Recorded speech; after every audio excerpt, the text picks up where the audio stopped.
Welcome to the podcast. We talk about all the things that are hidden in the shadows. This is Isaac, and on this bonus episode, I am joined by our first, Shadow Walker Paranormal's first participant we helped that was outside our circle with a certain case that he was dealing with, Mr. Barry Rick. How you doing? Hey, Isaac, how you doing? One of the main important reasons I wanted to bring you on is because, like I said, you were someone we helped out that was outside our immediate circle. Well, actually, you're not even in the same state, but No.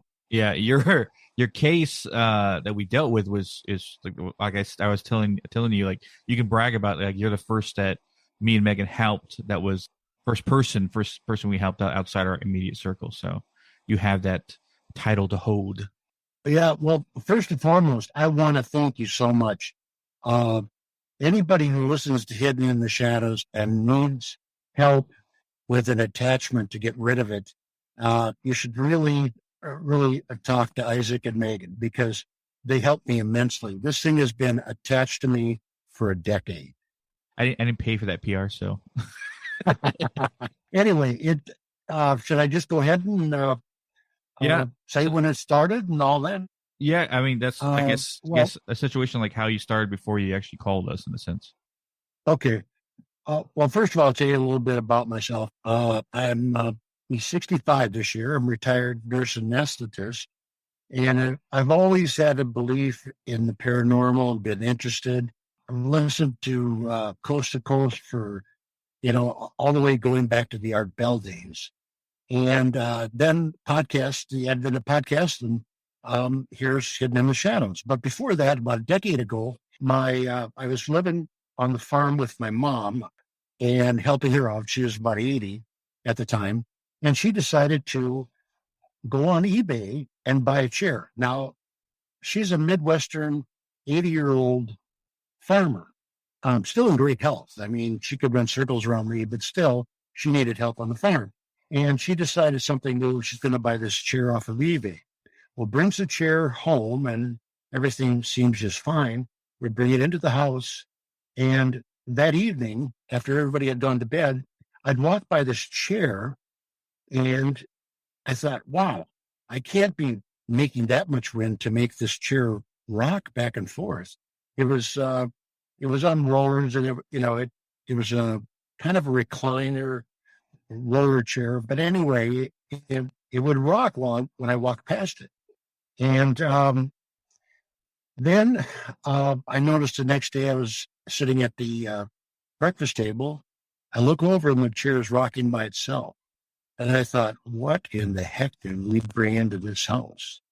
And that night, that chair went to the went to the junkyard.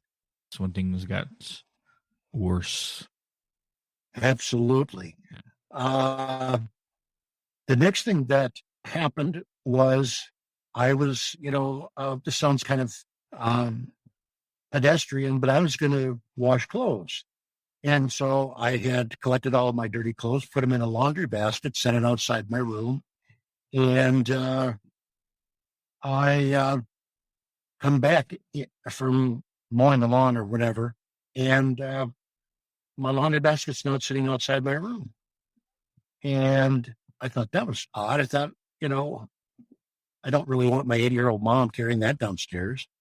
And so I opened the door to my bedroom.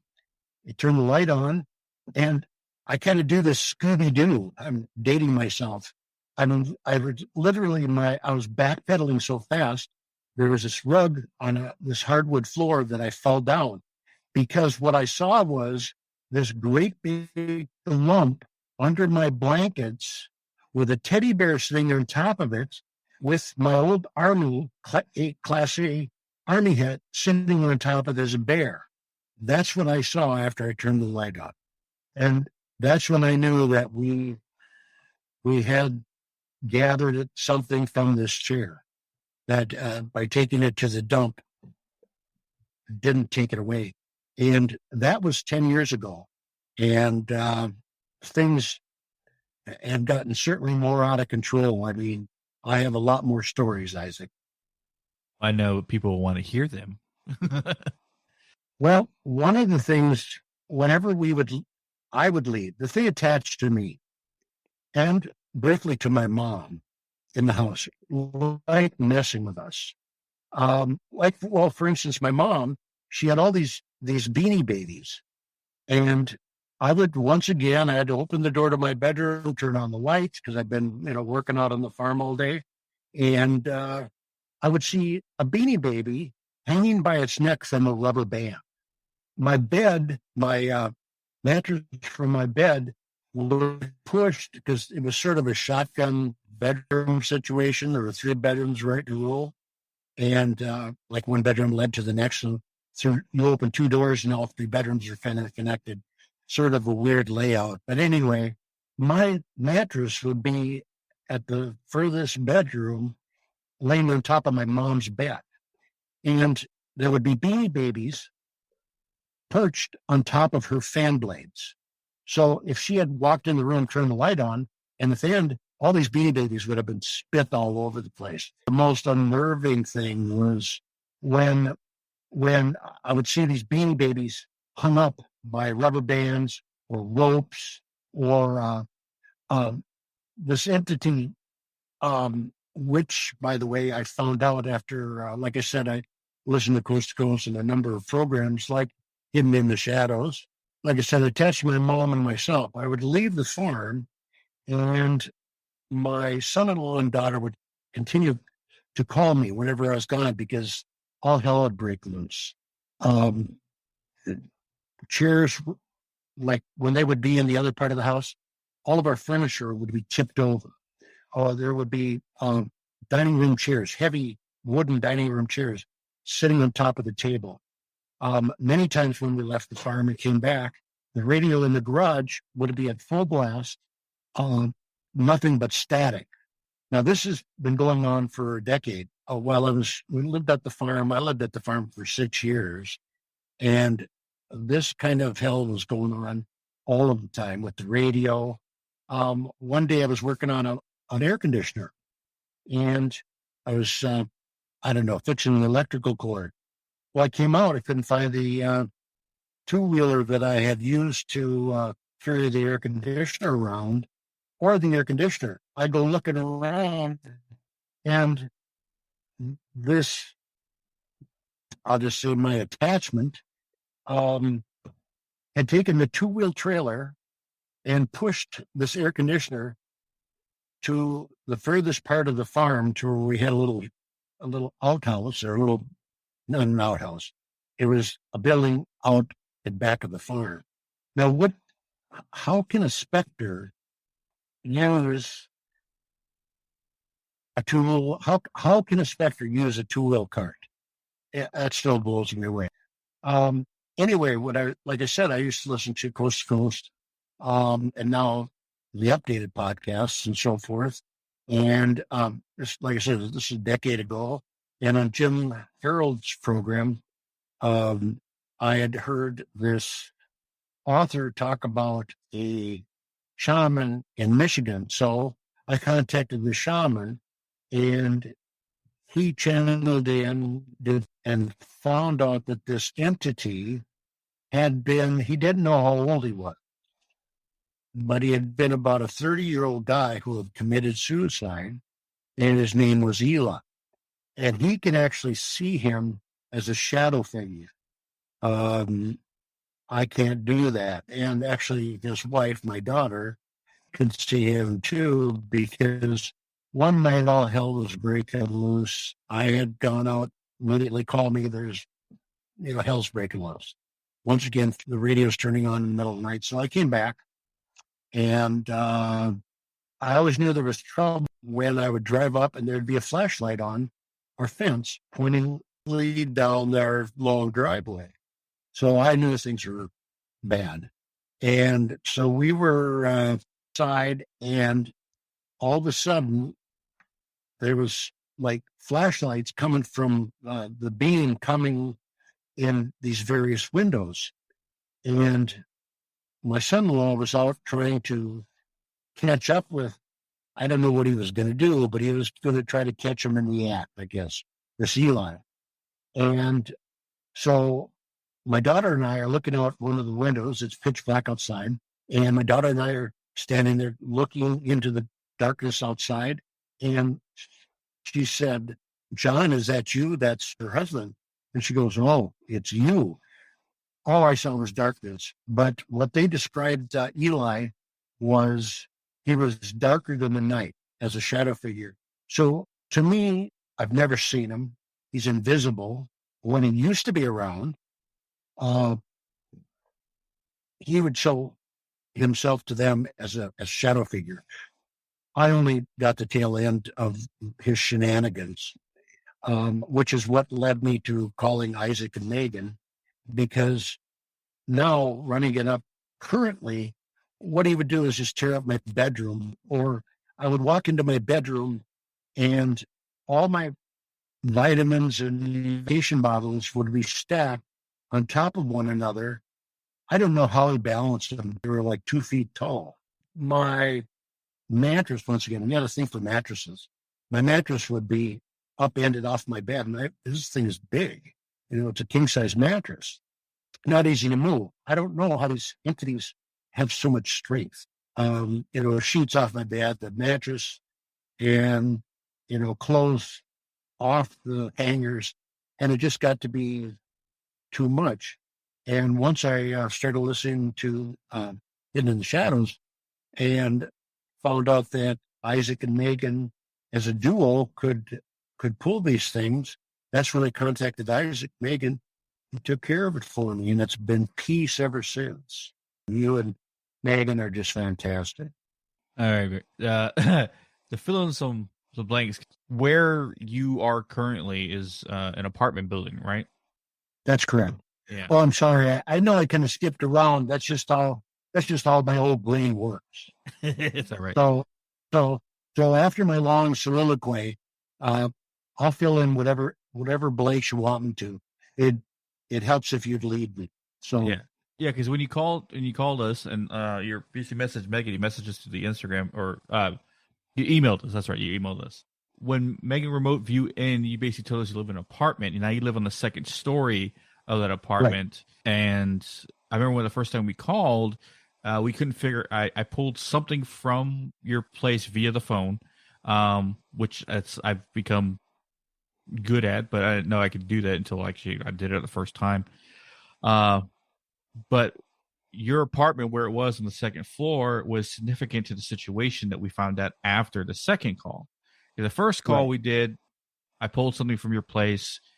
It might have been Eli, might have been an entity, because when we found out that there's a portal underneath your bed, and it's not necessarily underneath your bed like someone put it there. Whoever was on the downstairs below you, the apartment below you, created it, and it kind of shot up from where it was directly underneath your bed.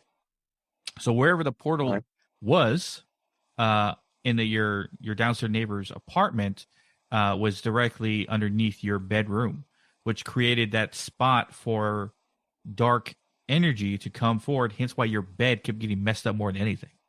Right. That was since we've lived here a couple of years, and that my mattress, because the first time I went through, I just pulled what I felt there. And then when Megan came, she remote viewed in. She basically guided me saying that it's underneath his bed, which I remember I asked you to put the camera down there, which is kind of weird. And that's where I felt it. Yeah. Well, in a way, I wasn't surprised that there was more than the entity that was bothering me. Because if you remember, my son-in-law, he had counted at least 3 and the little girl, but you never saw the little girl. But you know what? I wonder if the little girl was maybe that Cheshire smiling thing that was sitting guarding the portal.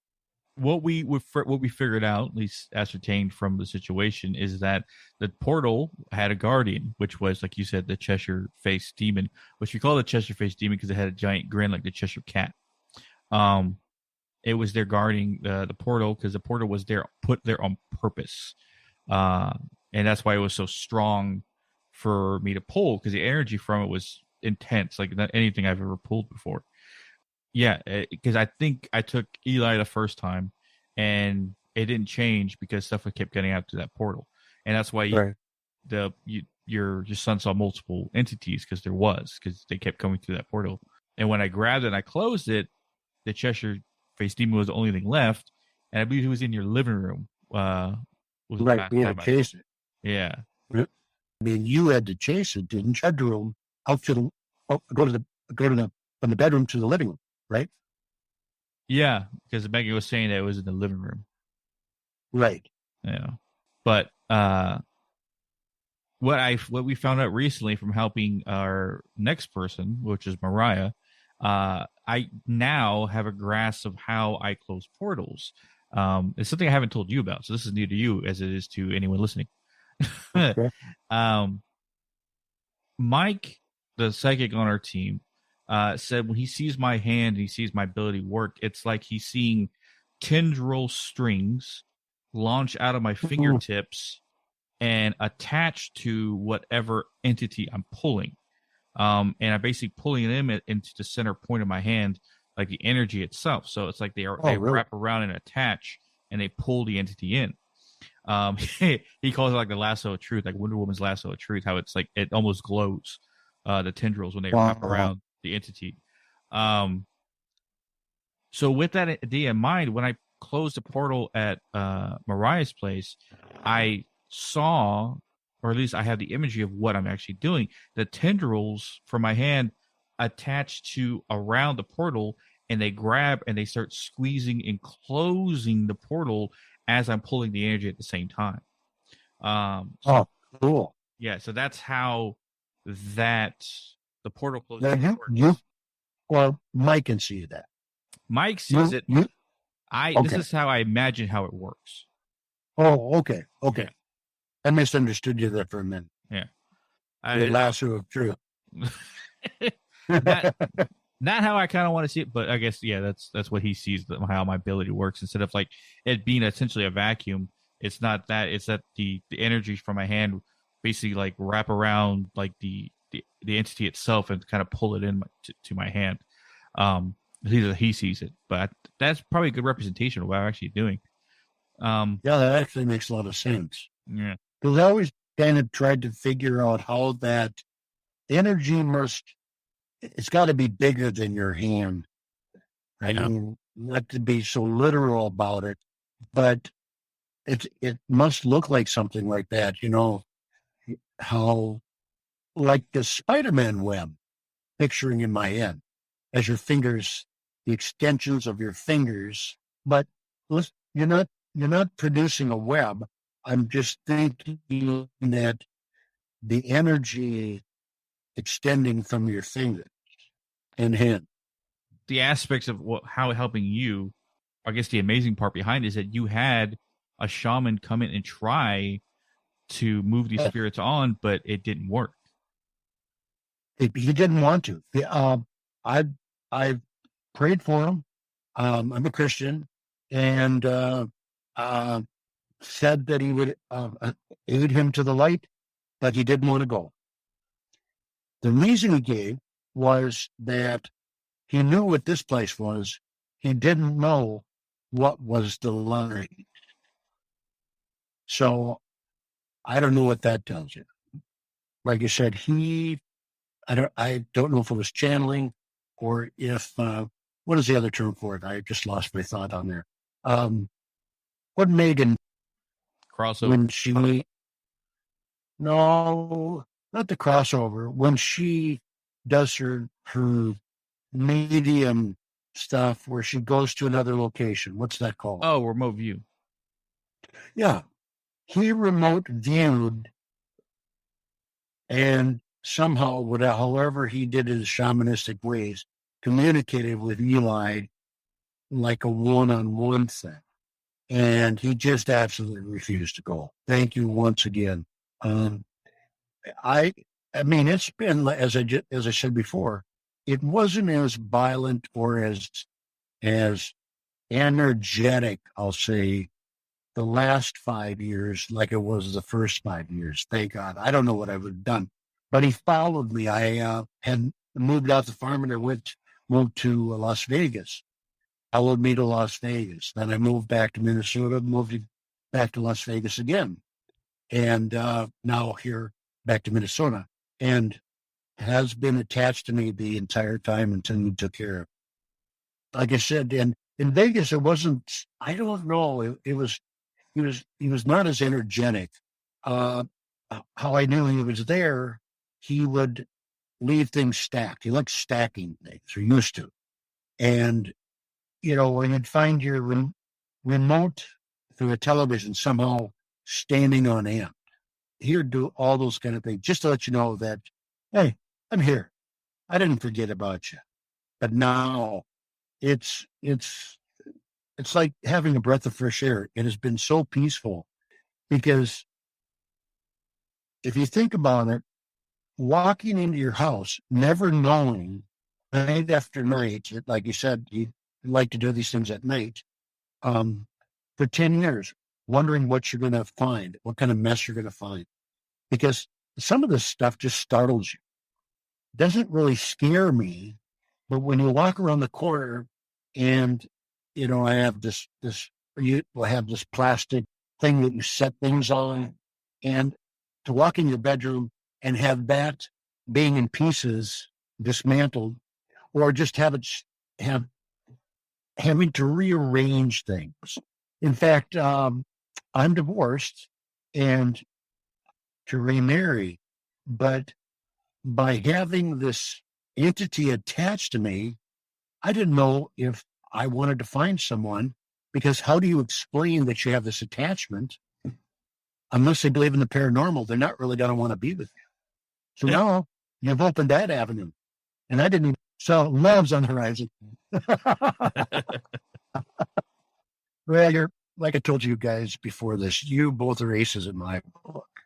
I just can't thank you enough for, you think about it, every day for a decade, wondering what's going to happen next. Like I said, it doesn't really frighten you after a while. It's just, it gets just tired and sickening, and really, can really make you feel down. And I've had a little pep in my step since you took care of it, Isaac. I always, with helping you and helping other people, and hopefully future people too as well, is that the quote by Lorraine Warren is always stuck with me, especially with what I can do, and is that people were sick to go to the doctor. When people are robbed, they call the police. But when people are dealing with stuff like this and have no one to turn to, that's where we come in, and that's what we do. What we do, and if I have an ability and to take these things forcefully from things that do not want to leave and that are causing torment to people that they are haunting, essentially, and I do nothing about it, it almost feels selfish to not do what I can do. And I have that consistent strive and take as much as I can off the plane. And those that are just attached to places and buildings and are just consistently haunting there, granted, I'll get to them in time, but the ones that are specifically targeting people and targeting their homes, those are the ones that I'll make the top of my list. But bringing you on was what me and Megan wanted to do, because we know there's more people out there that need help, but they might be hesitant to, because they either don't believe us or they think can't entirely do what we say we do. So we thought, well, why don't we just bring Barry on to talk about his case? He experienced it firsthand. He knows how it feels before and after. Well, I'd listen to all your podcasts. How long has it been that we've been communicating back and forth? Last couple of months, right? Yeah. You remember when it was that you pulled the first time? Well, anyway, I'd started right from the beginning. I think it was Hillbilly Horror Stories. I think I heard an ad for your podcast. Anyway, wherever I heard about it, I started at the beginning and I listened all the way up, and you were talking about helping people. And I didn't contact you for a couple of months because I didn't want to bother you. It's like, maybe my situation isn't bad enough. Well, of course, I just explained for however long I've been talking with you now about how bad it was and how it made me feel.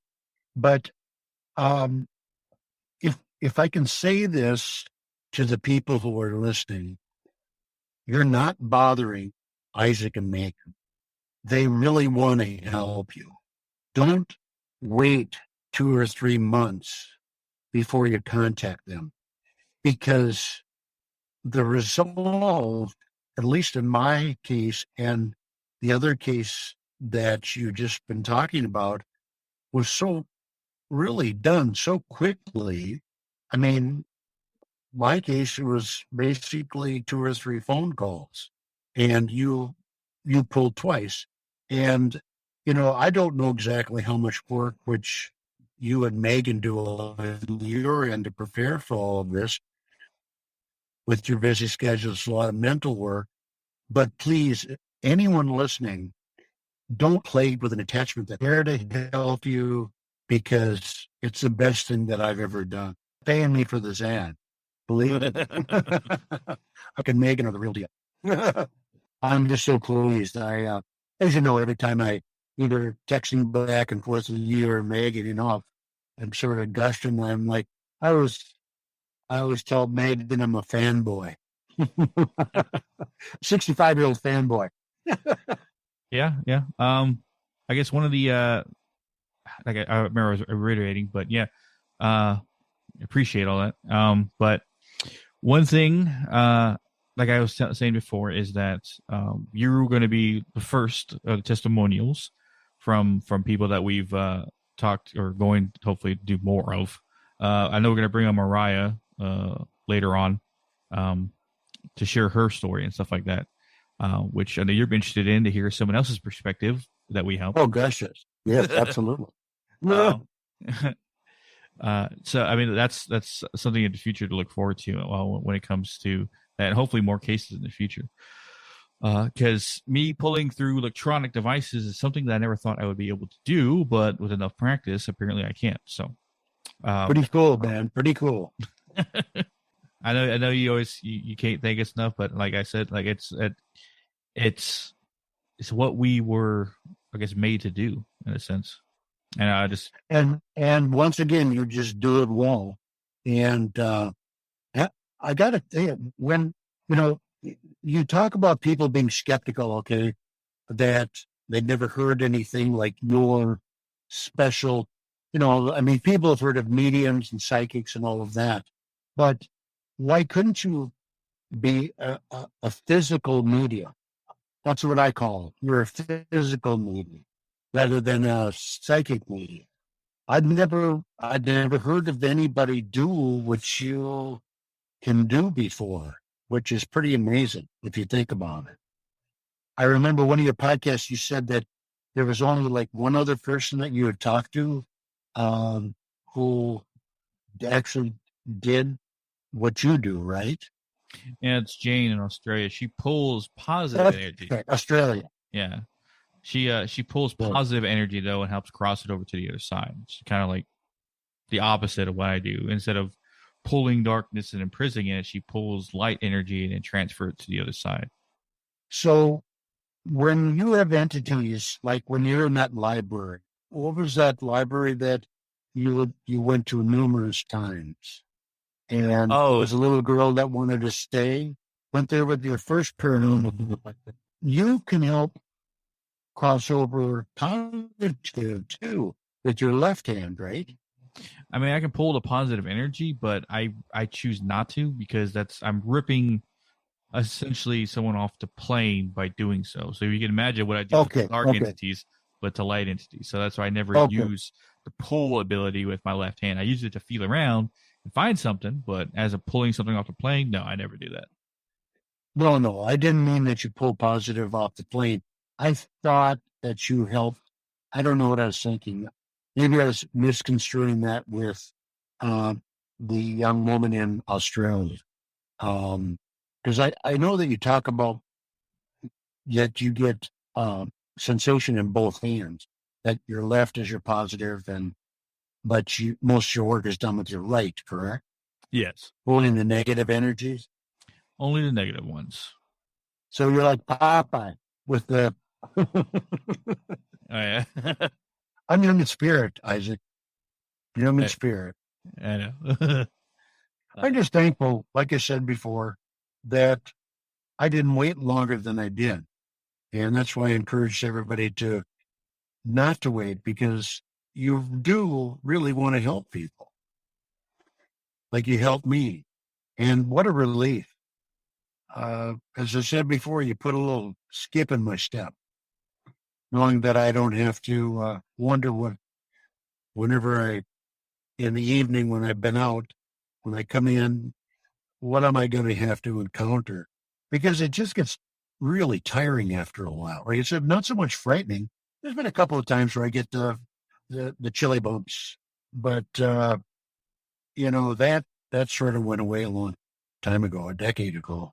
Like I said, the way that John and Quinn saw me was a shadow figure, an outline of a man, just all darker than night, moving around. I do appreciate you coming on, Barry, and sharing your side of the story that we told. I hope it wasn't so that I wasn't too disconnected, a sort of freeform thought there. But thanks for asking me. I really appreciate it. Very honored to know you and Megan. And you can always hold the title. You're the first. Yeah, kind of cool. But I appreciate you coming on and sharing the story. Hopefully it gives people, anyone who listens, enough confidence to contact us. You're really giving me closure.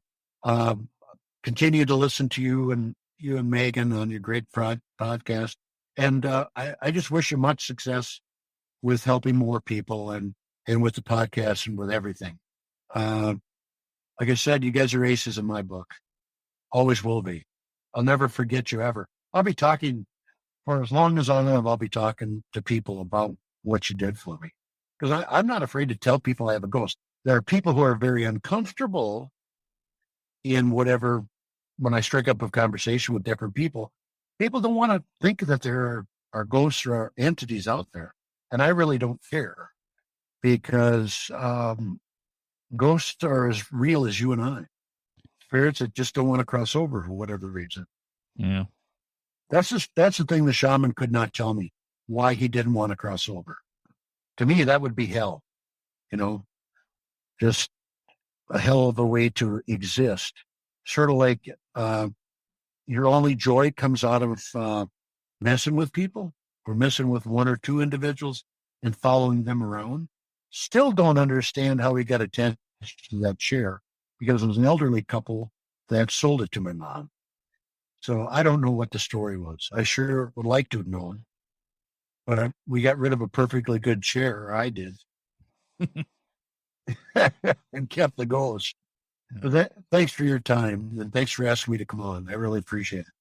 No, maybe it's as much as you're thanking me, I thank you. So, because like I said, it'll hopefully give a person the confidence to come contact us. Hope so too. Yeah, but I do appreciate everyone who's listening. And as always, you can catch us on social media, Hidden in the Shadows Podcast on Instagram, Hidden in the Shaw 6 on Twitter, Hidden in the Podcast 2 on TikTok, or links to all of social media, and always listen to us at hiddenintheshadowspodcast.com. Also, you can email us directly through there, or if you have a paranormal situation, you can contact us at our Hidden Shadows Podcast on Instagram, which is the best way to get in touch with us, or the Shadow Walker Paranormal Instagram as well, which is our paranormal team. So, yeah, there's two ways you can contact us. But as always, we'll catch your widows in the next one.